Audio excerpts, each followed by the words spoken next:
Welcome to Flags for Veterans Island. This afternoon, my name is Paul Moody, Commander of Sons of the American Legion, Squadron 294, Cyril P. Morris Headquarters. Welcome Air Coat, Sun State Detachment officers, city officials, honored guests. Thank you all for coming to our 9th Memorial Day observation here at Flags for Veterans Island. The flags and bricks on this island represent those who have served, are still serving, and those who paid the ultimate sacrifice to keep America free. Always remember, if there were no veterans, there would be no America. Freedom is not free. God bless you. God bless our troops. God bless, we have 2 Navy cadets that are employed right now overseas. And God bless our veterans and troops. And God bless America. Thank you. This time I'd like to bring up our finance officer, the Sons, and dual member, Guy Ferris, to take over the program.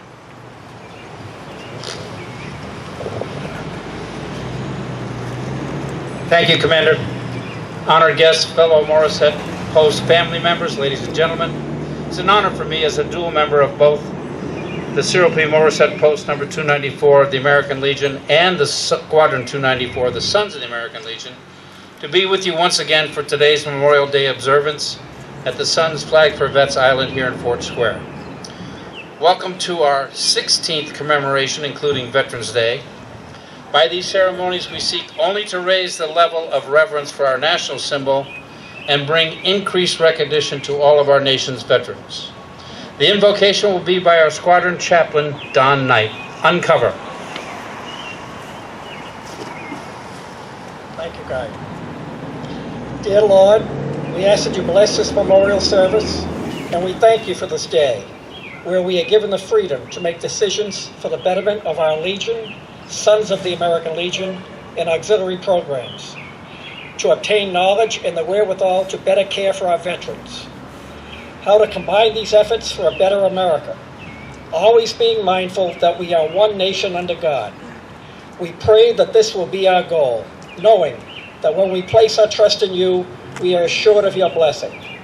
We know, Lord, all things are possible with you. Help us to be worthy as we claim this blessing. Amen. Cover.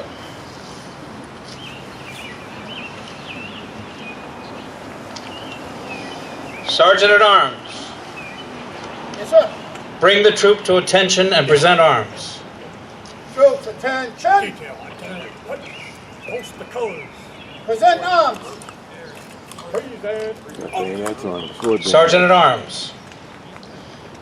Please escort Squadron Commander Mooney and Officer of the Day Fowles to the flagpole for the raising of the United States flag, the POW MIA flag, and the flag of the Sons of the American Legion.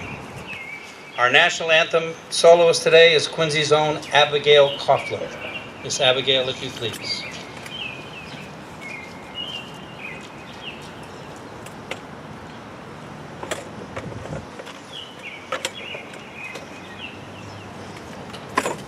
Oh, say, can you see by the dawn's early light what so proudly we hailed at the twilight's last gleaming, whose broad stripes and bright stars through the perilous fights o'er the ramparts we watched were so gallantly streaming, and the rocket's red glare, the bombs bursting in air, gave proof through the night that our flag was still there. Oh, say does that star-spangled banner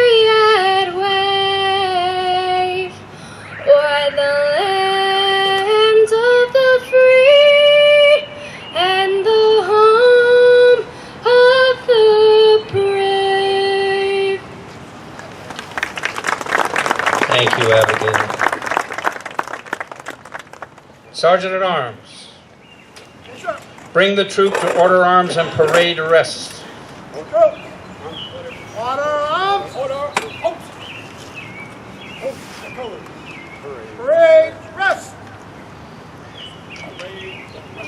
From time to time, we've all come across the term civic leader, as used in our newspapers, in broadcast, everyday conversation. What does the term really mean? Of course, it can mean different things to different people, but to most of us, it means someone who has been placed in a position of authority within our local community to take charge and to lead others in caring for the municipality he or she has been asked to oversee. We are very fortunate here in the city of Quincy to have a man in that position to whom that term readily applies. He is our civic leader, a lifelong friend of the Morissette Post, a staunch supporter of Squadron 294 of the Sons in developing and maintaining this flag for Vets Islands. Notice the flagpole. We are proud to welcome Mayor Thomas B. Cook. Mr. Mayor.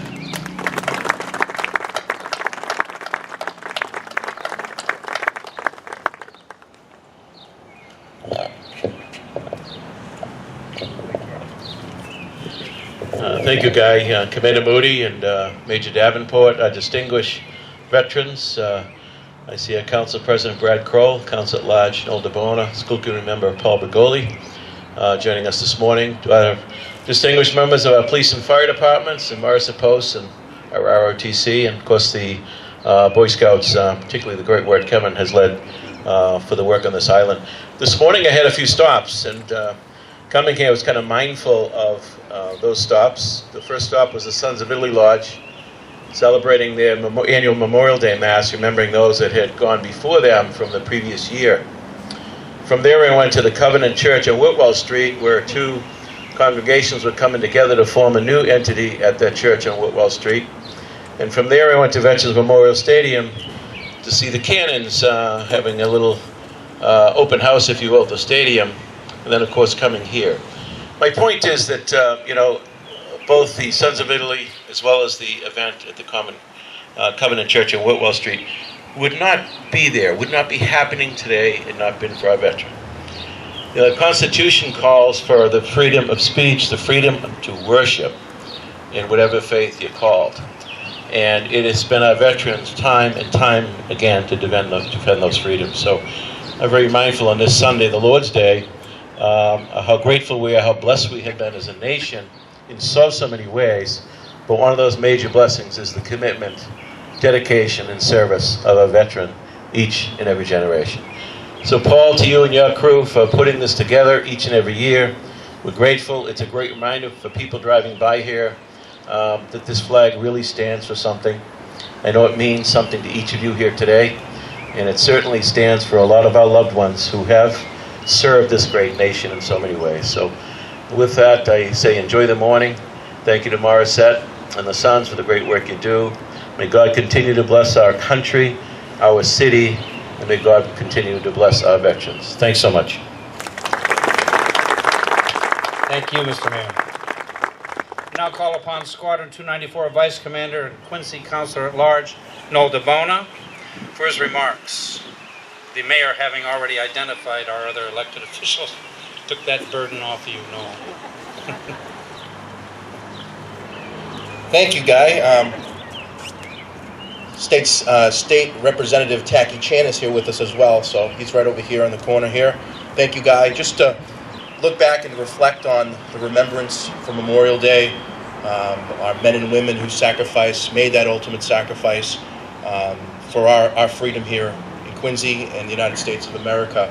Everybody out here today, this flag island has really grown to great capacities. I want to thank the Air Force Junior ROTC program that's out here today.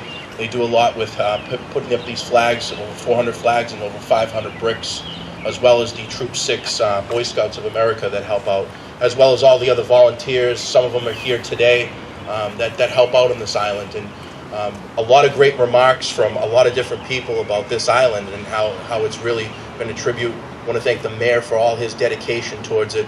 Our commander, Paul Moody, that's up here today, as well as Guy. Thank you for coming out here today.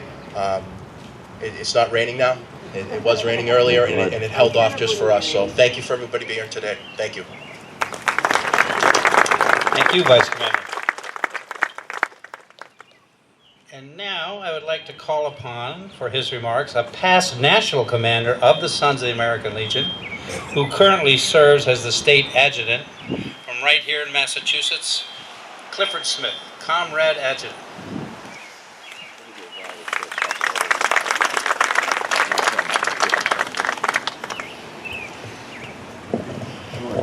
It truly is an honor once again to be standing on this hallowed ground.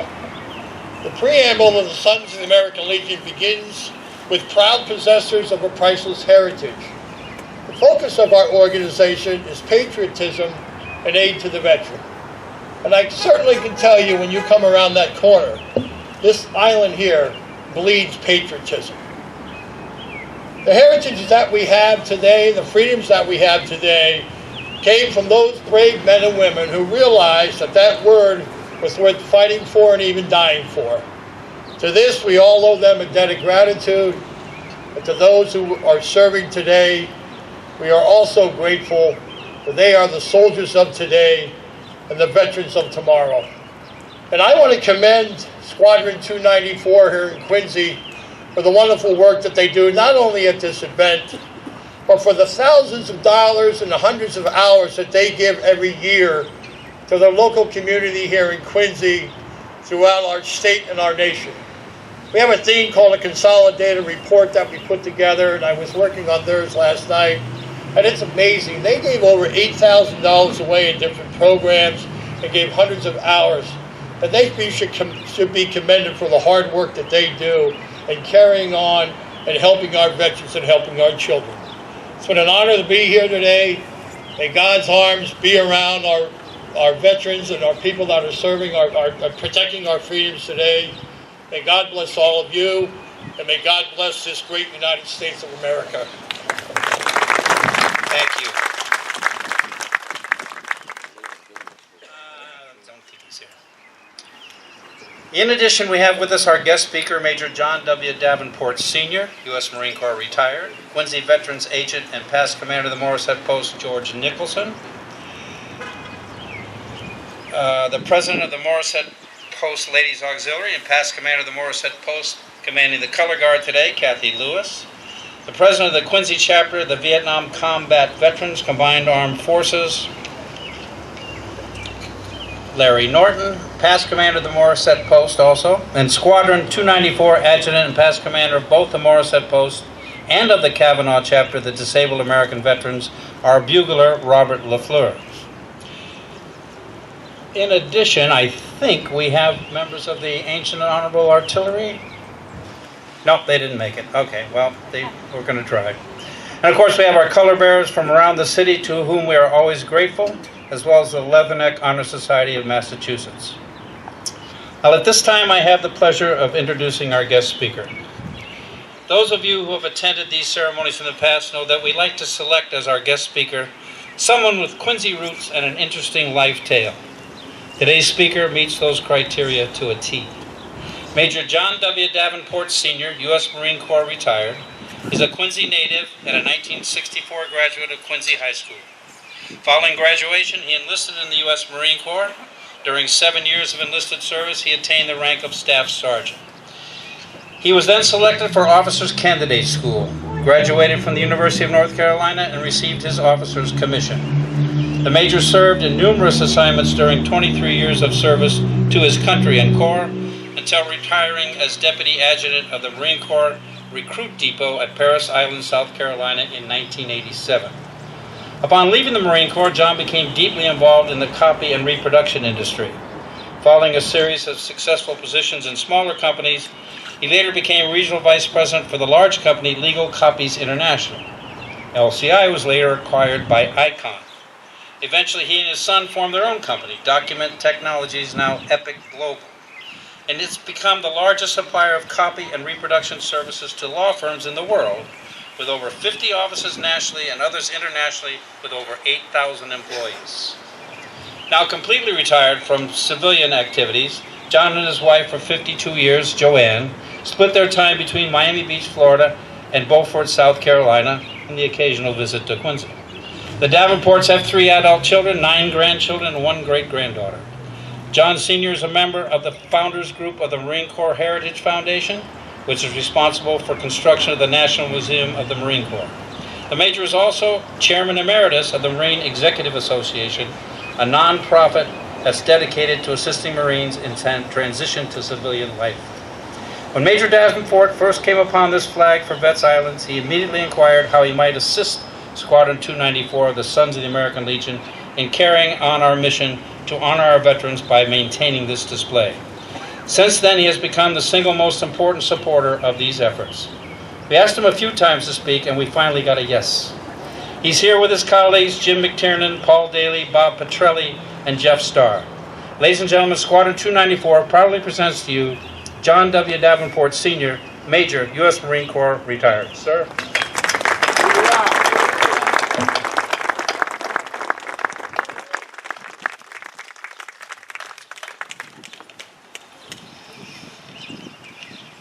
Let me get through this before I start crying. Ladies and gentlemen, Gold Star families, distinguished guests.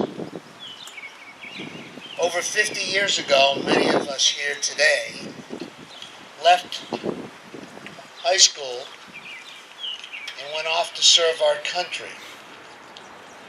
But Memorial Day is not about us.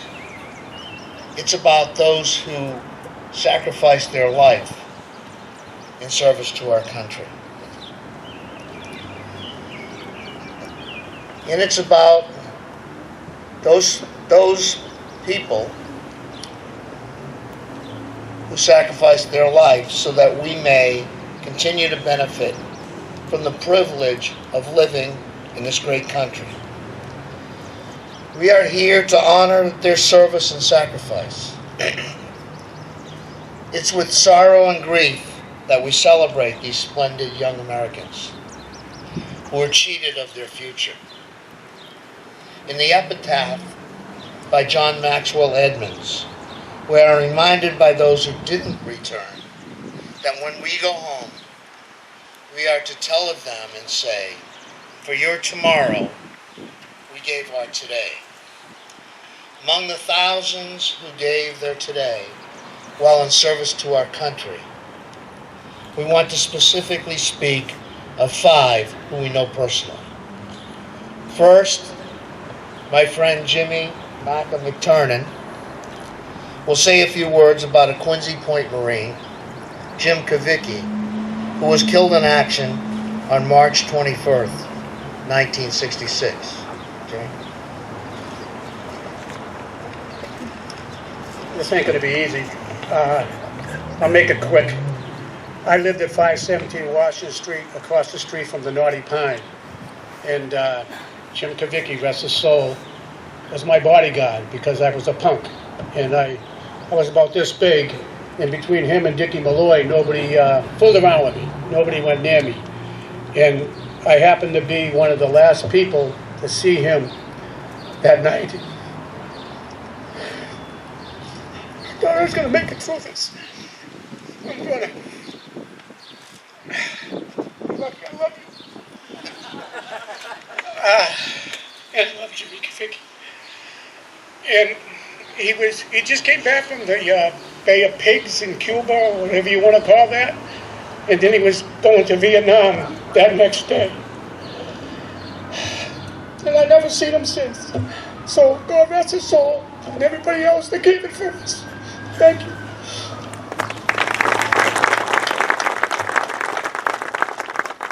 Second, my friend and fellow Marine Paul Daly will say a few words about a Marine from South Quincy, Paul Grasso, who was killed in action on May 4th, 1968. Mayor Coke, invited guests, and retired Major Davenport, thank you for your service. You're certainly one of the sons of Quincy Point that best gone. And thank you again, too, for your post-service philanthropic generosities. Let's see. I was actually born on Edinburgh Road. My mother and father moved to Germantown, right, in housing that was actually created for veterans of World War II. After they saved up enough money, right, for down payment on a house, we moved to Packard's Lane, which was right up here off of Granite Street. I then went from Broadmeadows Junior High School to South. Some of my friends used to call it South, but it's South Junior High School. That's where I first met Paul Vincent Grasso. I really wasn't close to him then. He was a super athlete. He played 3 sports, and the only thing I played at that point in time was my guitar. So it took us like 3 years, right? I think it was the sophomore year. We met at a Quincy High School dance. He had John Booker with him, Giuseppe Cirallo, and Julian Terry. From then on, we sort of couldn't be separated, right? Every weekend, we'd go in a car, right, and go down to the Southern Artery with a Stop and Shop. There were many restaurants there, right? There was a drive-up, right, Howard Johnson's, where the car hop would come out, take your order, bring what you ordered back to the car. You'd roll up the window a little bit. There were hooks on the tray, and all your food would be outside, and it was great. You also had the Leaning Tower of Pizza, 7 E's, on the same side of the street. Then we'd drive across the street to Howdy's, Beef Burger, or going to Maury Pearl's. It was a wonderful, free American life, analogous to probably the TV program Happy Days, and we had a lot of fun. And anyway, Grasso and myself, right, my brother was in the Marine Corps. I'd seen Phil a couple of times on leave in his Marine Corps Greens, and the Vietnam War was looming. We knew that we had to serve. You either get locked up or you served in the military, but we did not want to be drafted, right? So we chose to join the Marine Corps, and on the first day, let's see, John Booker drove us into South Station. We took the train to South Carolina. On the way into the building, right, I looked up and saw the eagle on top of the building, big granite eagle on top of the parapet. And I said, that's it, we've got to climb that thing. So we had an hour to wait before the train left. We found a staircase that finally had a door that opened up onto the flat roof. And to the right of me, I saw the parapet and the eagle. And Grasso and I both climbed up under each wing. It was scary. We'd get down fast. And that's how much we were thinking about, right, serving our country, right, and how much we thought, right, that we should be. When John Kennedy, one of our youngest presidents ever, was inaugurated, in his inaugural speech, this cemented my service to my country. He said, let every nation know, whether they wish us well or ill, that we will pay any price, bear any burden, meet any hardship, support any friend, including the Vietnamese, the South Vietnamese, oppose any foe, in order to assure the survival and success of liberty. That was embossed in my subliminal cortex, and it still is today. So Grasso and I get to South Carolina, Parris Island, and during the training there, right, this hand-to-hand combat training, he was not a big man, but he was a tough little guy. He was unbelievable. He was probably about 5'9", but very tough and muscular. The training was pupil sticks, they called it. It's like a big broomstick with padded leather things on each side of it, right? It looks like a big Q-tip. The drill instructor chose the biggest guy in the platoon. I think he was a farmer from Nebraska. He was probably a foot over him and 50 pounds more. And Grasso beat the hell out of him. And so they loved him. And when he graduated from the platoon, he was the only one promoted. Only one gets promoted in each platoon on Parris Island. He went from private to PFC. He was so proud of it. He was the consummate Marine. He loved the Marine Corps. From there, we had chosen, right, and what a great choice this was. We chose the infantry. So we went to ITR, Infantry Training Regiment, in North Carolina, and Camp Geiger together. During that time, there was a bivouac that you have to take, right, the platoon, and you go out and do a hasty defense and find a protective fire. Anyway, we had set up, right, each Marine has a shelter half and his transport pack. And we were in the same tent. They had set them all up, right, and they sent cattle cars out. They weren't supposed to. It was about 5 miles away from Mainside. And they brought us back to Mainside to have a hot meal. So we were there, and I heard a commotion. We're eating the food, and I looked down, and my brother Phil and a neighbor up the street here, Robert Jolly, were looking for me and Grasso. We were in training, you know. So the troop handler calls me down. He says, "Hey, who's these guys?" He says, "My brother." So he goes, "You got 10 minutes?" That was a forced march back, no cattle cars. We had a forced march back. But anyway, he says, "You got 10 minutes outside." We went outside. There was like a food trailer outside that they called a gee dunk. And Phil says, "You can buy some candy bars or something in there." So we bought a candy bar each. When we walked back to the front door, I says, "Phil, thanks a lot. I'll see you later, Bob." He goes, hold on, where are you going? Open the trunk, right, there was a case of beer. It was 16-ounce Pabst Blue Ribbon. And I goes, "Are you out of your mind?" I says, "We're training here." He goes, "They won't see it." So I took 4 cans, tied my field jacket tight like this, right, and they went around my waist, and we got back. So anyway, we forced marched back. If anyone knows what that means, right, it was a company of Marines. If you're the 4th platoon in line, you're jogging all the way back 5 miles to catch up with the 1st platoon.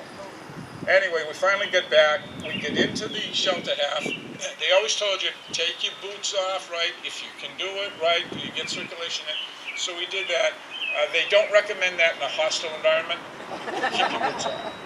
But anyway, we sat down, started eating the candy bars, and we popped a can of beer. He says, "Where's the beer?" So it was dark now. And we were inside the tent alone. And he goes, "Yeah, we'll drink them." I passed him his beer, I passed him. When we opened the beer, it permeated the cold North Carolina environment. And we had 2 guys immediately come to the front of the tent. "You guys got beer in there?" So we gave away the other 2. But anyway, that was Paul Grasso. We came home for leave on December 24th and had 30 days at home for leave. Right after the leave, we went to Camp Pendleton, California, for jungle training. During that time, we actually had 1 weekend for leave. We rented Kawasaki bikes in San Diego, downtown San Diego. My aunt lived there. We went to her house. She didn't know we were coming there. She made us bacon and eggs. That's all she had in the house. We ate. And then we headed out to Vietnam. So we got to Da Nang, and we had been on the buddy system the whole time. And when he got his orders, he went to the 3rd Battalion, 3rd Marines in India Company. It was Indian territory too. There was a hostile environment, right, almost every day there. It was a tough place to be. I went right to Khe Sanh, which wasn't all that happy either there. But we were separated this way, left to right, west to east. It was the last time I ever saw Paul Grasso. When John Booker drove us to South Station to leave, it was the last time both of us ever saw him. He died in a car accident in April of 1968, and Paul Grasso died on May 4th, 1968. I just want to tell you, right, I'll have to end this in reference to Grasso, that I miss my high school buddy, and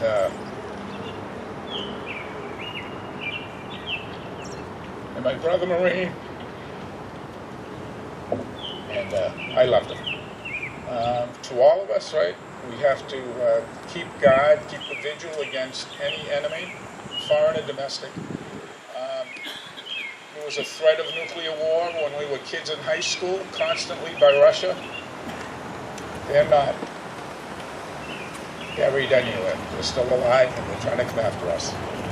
But anyway, to all of us, right, just we have to be vigil of any enemy, and let's stand beside her and guide her.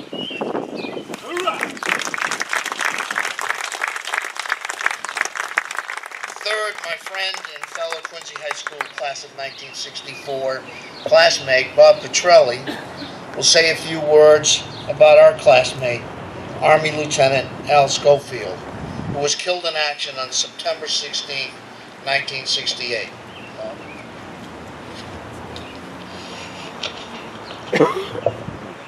There are many flags here covering many years. So I want to tell you a little bit about Al. And I thought that the best way to do it would be to do a little bit of a brief reading out of bits of the Silver Star that he received from posthumously for those actions on 16 September 1968. I really felt it was appropriate because it really pretty well describes who Al was, the Al that many of us knew from our class of 64, and those of us who played soccer with him in younger days and on our high school soccer team too. So, while serving as a platoon leader, his unit was escorting a convoy on a road security mission when they came under heavy enemy fire.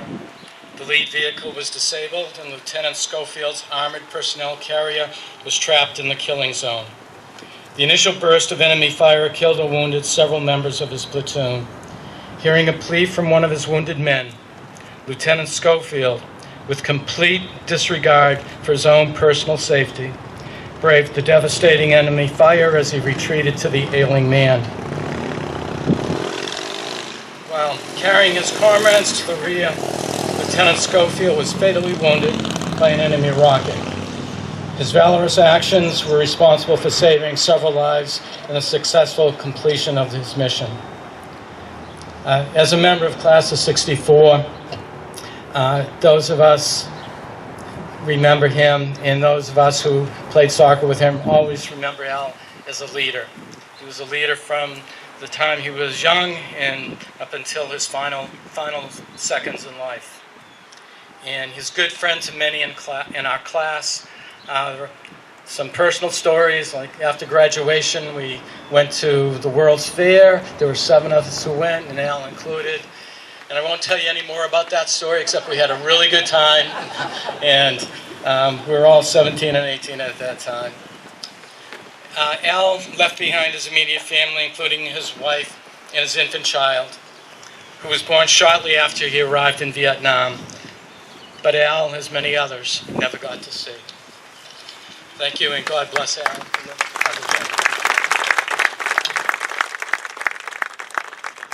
Fourth, my friend and fellow Marine Jeff Starr will say a few words about another soldier from Quincy Point, Dave Puglisi, who died of wounds he received in action on March 9, 1969.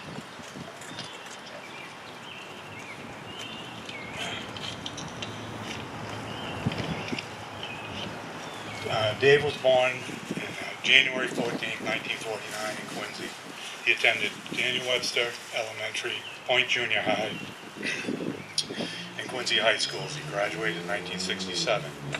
After graduation, he attended Boston University for 1 year. Dave was intelligent, athletic, adventurous, and courageous. In 1968, feeling the duty to serve, he volunteered to be drafted into the United States Army. He was sent to Vietnam as a 11B-20 infantryman. For his actions on January 27, 1969, Dave was awarded the Bronze Star Medal with a V for valor. He was also awarded 2 Purple Hearts, the Combat Infantry Badge, and other medals for his service. On March 3, 1969, he was severely wounded, which changed his and his family's lives forever. On August 17th,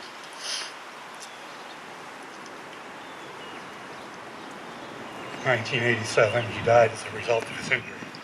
We all still miss him.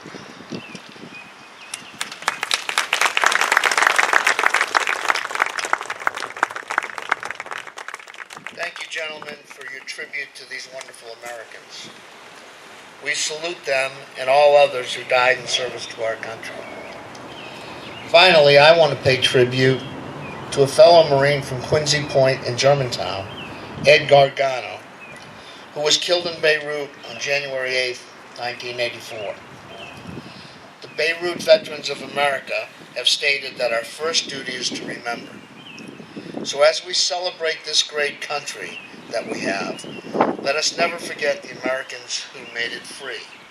Ed Gargano was one of these. Reverend George Carlson of St. Boniface Church in Germantown said of Ed at his funeral service, "A Marine, a good person, a friend, son, and brother is who we lay to rest. It hurts and it's painful, yet we don't want Eddie to be forgotten. We can do justice to his short life by keeping him alive in our prayers, our memories, and our goodness."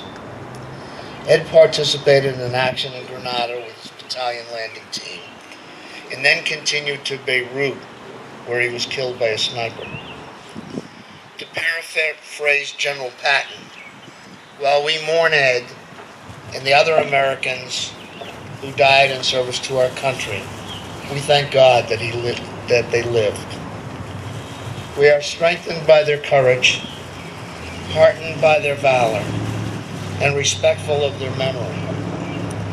We Americans must continue to stand for the ideals for which they lived and died. Hoorah and Semper Fi.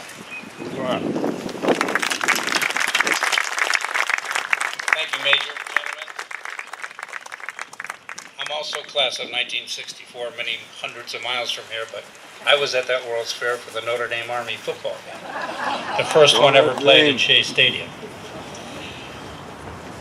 Sergeant at Arms, Yes, sir. please escort Squadron Commander Paul Moody and Officer of the Day Stephen Fowles in placing a memorial wreath at the base of the flagpole to honor all those men and women of the armed forces of the United States of America who made the ultimate sacrifice in defense of freedom, as first commanded by General John A. Logan in 1868 and reiterated today by proclamation of the President of the United States of America.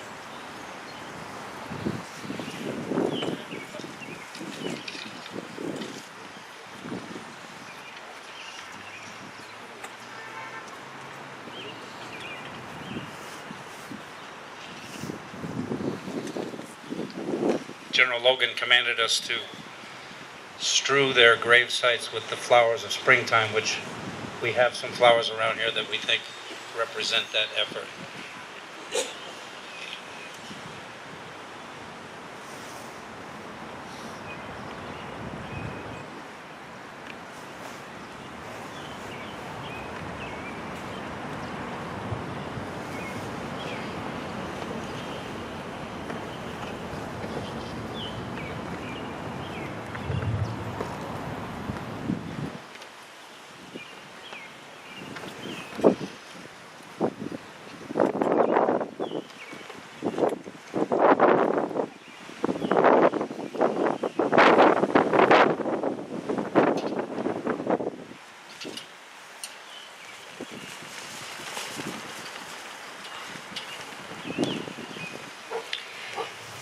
We are pleased and proud today to announce the success of our latest initiative to honor our veterans. 3 years ago, we started a program whereby folks could sponsor a brick inscribed with the name, service branch, and rank of any veteran to be placed here on the island. So far, generous and thoughtful supporters of the island and our veterans have sponsored over 500 bricks that have been inscribed by Quincy's own Monte Granite Company. They have now been installed along this walkway, around the concrete apron that protects the flagpole, as well as the apron at the west end of the island. We invite you to view them as well as the flags and benches when this ceremony has concluded. Sergeant at Arms, please escort Post Past Commander Robert LaFleur, Sun Squadron Commander Paul Moody, and Auxiliary President Kathy Lewis in placing the flags at the Cyril P. Morissette Post, number 294, the American Legion, Squadron 294, the Sons of the American Legion, and the Morissette Post Ladies Auxiliary at the base of the sign for the flags for Vets Island.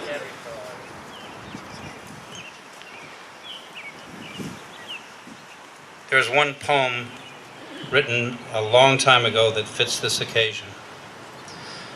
In Flanders Fields by Lieutenant Colonel John McCrae, MD of the Canadian Army. In Flanders Fields the poppies blow between the crosses row on row that mark our place. And in the sky the larks still bravely singing fly, scarce heard among the guns below. We are the dead. Short days ago we lived, felt dawn, saw sunset glow, loved and were loved, but now we lie in Flanders fields. Take up our quarrel with the foe. To you from failing hands we throw the torch. Be yours to hold it high. If ye break faith with us who die, we shall not sleep, though poppies grow in Flanders field.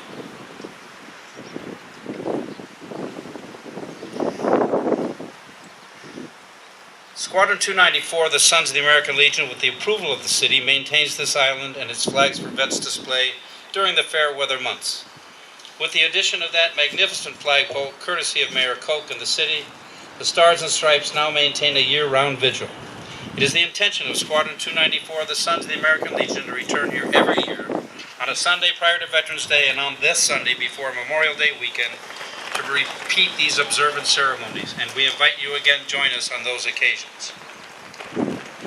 Each of the flags on this field, with the exception of one, has a sponsor who asked for a flag to be dedicated, and their names are affixed to each. That one unnamed flag is to symbolize our prisoners of war and those missing in action who have yet to return home. Some of the flags are to honor deceased individuals whose families have sought that recognition. Others were donated by the living to support Squadron 294, and we gratefully acknowledge their gift in today's program. Please refer to your program for the names of our donating sponsors. Beginning with this event, we will only read aloud the names of those members of the Morissette family who we have lost in the past year. We will now call the roll. Officer of the Day. Respond to roll call of deceased honorees. Velma Moody. Absent. Guido Pettinelli. Absent. John Donovan. Absent. Paul Rica, past commander, DAV 79. Absent. Charles E. Carey. Absent. Edward Wallace. Absent. Artilio Ricciardi. Philip F. Buddy Pitts, a volunteer from Quincy High, class of 1966. Robert Noble, Sr. Absent. Sergeant at Arms. Yes, sir. Bring the troop to attention and present arms. Troops, attention. Coast to colors.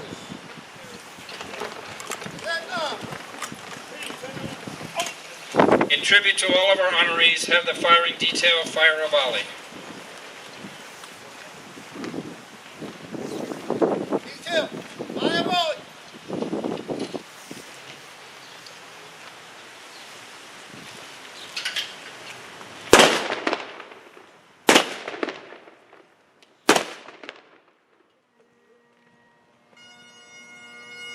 At this time, Mr. Stephen Sweet will perform the beautiful hymn Amazing Grace on the bagpipes in memory of our deceased honorees.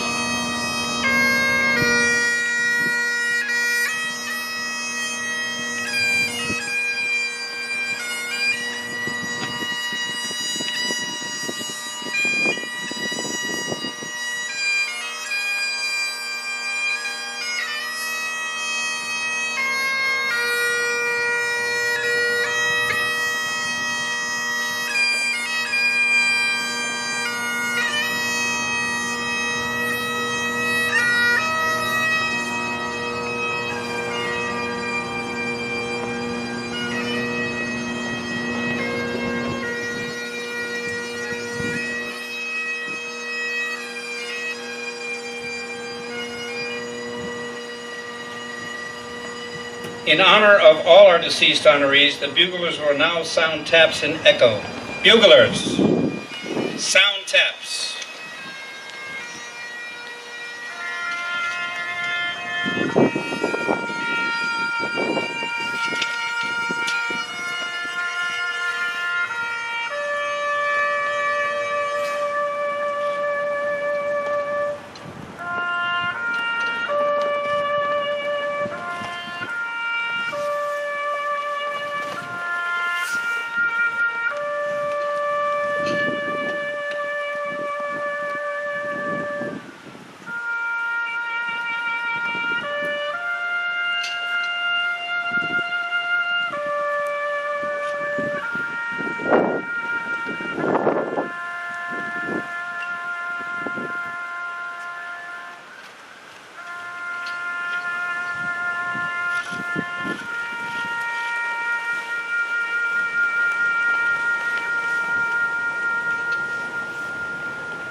Sergeant at Arms, bring the troop to order, arms, and parade rest.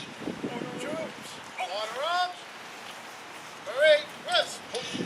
Ladies and gentlemen, on behalf of Commander Paul Moody and the other officers and members of Squadron 294 of the Sons of the American Legion, we again thank you for the honor of your presence here today. But before we conclude, there are people and organizations to whom we owe an enormous debt of gratitude. First of all, to our city departments for their direct support, the mayor's office, the city council, the police and fire departments, as well as the parks, water, highway, and other divisions of the public works department. Special thanks go out to the Quincy Sun and Bob Bosworth and to Quincy Access Television for publicizing these events and all of our Morissette Post events. The Quincy High Class of 1966 is a great help to us in the logistics of maintaining these flags on this island, as are our partners at Russ DeBona & Sons Landscaping. And we cannot thank enough the instructors and cadets of the North Quincy High School Junior Reserve Officers Training Corps, Unit 841, under the command of Major Greg Jones, assisted by Master Sergeant John DiLorenzo, for their enormous efforts in raising and taking down these flags. We also thank Boy Scout Troop 6 and the students from the Woodward School for Girls for their assistance. We are grateful also to other sponsors listed at the end of your program. Finally, lest we forget, please note our color and honor guards who are here voluntarily, adding a backdrop of grandeur to the ceremony. First, Quincy's finest, our police and fire department color guards. The Cyril P. Morissette Post Combined Color Guard, commanded by Post Past Commander Kathy Lewis, and the color guard of the aforementioned Air Force Junior ROTC from North Quincy High School. And finally, the 11X Honor Society of Massachusetts, all veterans of the United States Marine Corps. Thank you, one and all. As we're about to close these proceedings, we invite you all to join us afterwards for some refreshments at the Morissette Post at 81 Liberty Street. But please bear with me for one final word. Over the years, Squadron 294 of the Sons of the American Legion has sponsored these ceremonies for Veterans Day and Memorial Day over 16 times. In connection with each of those ceremonies, an army of volunteers have been employed to retrieve these flags from storage, bring them here, install them in their respective receptacles, and return them later, of course. As the number of flags grew to 400, this task had become more and more difficult, and the state of the receptacles grew more and more degraded. And so it was sometimes a struggle to set up the flags on the island as we would like. However, we have now been rescued. About a year ago, a young man came to us and said he would like to redesign the island from scratch and make placement of the flags uniform and easier. That young man's name is Kevin Toller, and the purpose of this project is to earn for him the Boy Scout rank of Eagle Scout, the highest rank any scout can aspire to. With the encouragement of his father John, the assistant scoutmaster at his Troop 6 from Houseneck, and its scoutmaster Rob Gordon, Kevin put his plan into action. First, he put together a custom computer-assisted design program that accounted for every position of a flag on the island in perfect order. For funding, he solicited contributions from businesses all over the city and sponsored fundraisers. For person power, he organized his scout troop and many of their friends and other volunteers into a formidable workforce. Last month, this stalwart group, following Kevin's plan, installed 400 new receptacles of PVC pieces, longer and sturdier than the ones we had been using, each in the exact spot that the computer diagram called for. That made it possible for our usual small army of volunteers, squadron members, cadets from the North Quincy High School, Junior Air Force ROTC, Troop 6, and others, to install the flags as you see them today, standing proud and orderly. In fact, if you move slightly in either direction from your present standpoint, you will see that the rows are diagonal and symmetrical. For this monumental effort by Scout Kevin Toller and his colleagues, Squadron 294 of the Sons of the American Legion, Cyril P. Morissette Post, on behalf of the city of Quincy and all its citizens, will be forever grateful. Please join us in applauding the work of this remarkable young man. Come forward. Come forward, Kevin.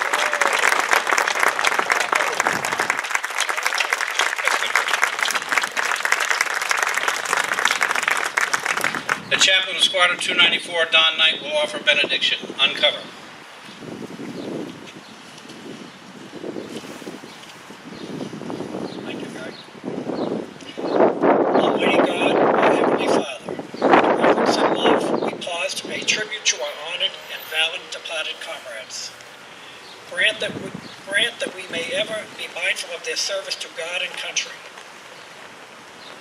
Watch over their graves, grant eternal rest to their ashes, peace and happiness to their souls, and keep them to the hour of the final reveille, on that day when they are called before the divine commander. May all of these men be present and accounted for. May their souls and all the souls of our departed veterans rest in peace. Amen. Cover. Sergeant at Arms. Sir. Dismiss the troop. Troops, dismissed. Thank you for coming, ladies and gentlemen, very much.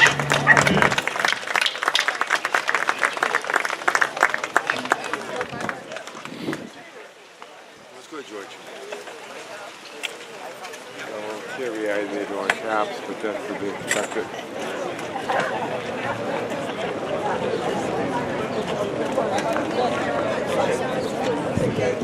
So this is the ninth year they've been doing this.